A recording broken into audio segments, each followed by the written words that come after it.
جب یہ ہوا میں کہتا گیا, میں نے ساروں کو کہا کہ اتنا بڑا ظلم ہو رہا ہے تو اس کے اوپر انکوائری ہو. میں نے چیف جسٹس صاحب کو میں نے وہ سائفر بھیجا کہ جی اس کے اوپر انکوائری کروائیں. نیشنل سیکورٹی کاؤنسل کے سامنے رکھا, نیشنل سیکورٹی کاؤنسل کے سامنے 30 مارچ کو میں نے رکھا. یہ جی یہ ہے, سارے آرمی چیفز بیٹھے ہوئے تھے, سروس چیفز بیٹھے ہوئے تھے, سب کے سامنے رکھا کہ یہ اس نے لکھا ہے اور آپ کا ایمبیسڈر کہہ رہا ہے کہ ان کو پروٹیسٹ کرو کہ یہ کسی کی جرت نہیں ہونی چاہیے اس طرح کا, کسی بھی ایک ملک کو, آزاد ملک کو اس طرح کا زبان استعمال کرنا.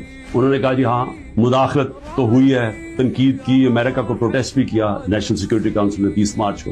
میں نے پارلیمنٹ میں لے کے گیا کہ ان کیمرہ میٹنگ کروائی. میں نے کہا ان کے سامنے رکھو. اپوزیشن کو لیڈر ہی نہیں آیا اس میٹنگ پہ. شہباز شریف, آصف زرداری, انہوں نے بہت کر دی. کیوں کی؟ کیونکہ ملے ہوئے تھے ساتھ, یہ اس کا حصہ تھے, یہ سازش کا حصہ تھے.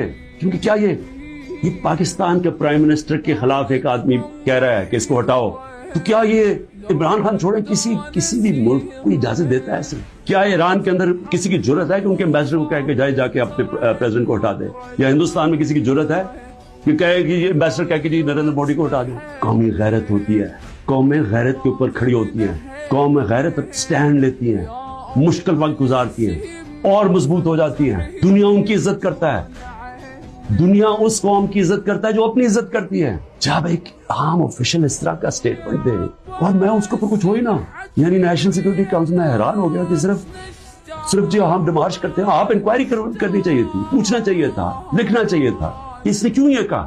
اور انکوائری جب ہونی تھی تو ایک آدمی نے سامنے آ جانا تھا, جنرل باجوہ نے.